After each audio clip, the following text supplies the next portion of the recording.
आपने देखा कि कैसे वहां पर तहस नहस किया गया, मूर्तियां तोड़ी गई, लोगों को मारा पीटा गया, घरों में तोड़फोड़ की गई। इस्कॉन टेंपल में हमारी संवाददाता ने बात की वहां के प्रबंधक से, उन्होंने कहा कि 200 लोग यहां पर शेल्टर लिए हुए हैं, छिपे हुए हैं, शरण लिए हुए हैं, डरे हुए, भयभीत है।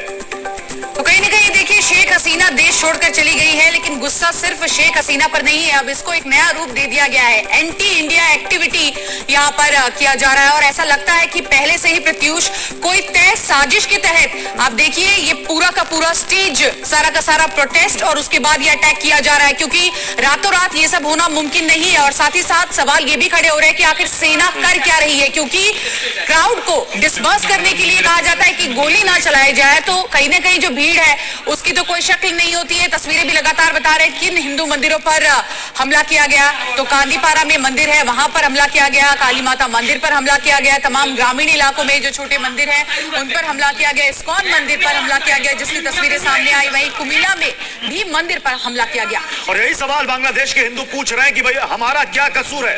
ये छात्रों का आंदोलन था, ये आरक्षण को लेकर विवाद था, उसको लेकर आंदोलन था, तो इसमें हिंदुओं को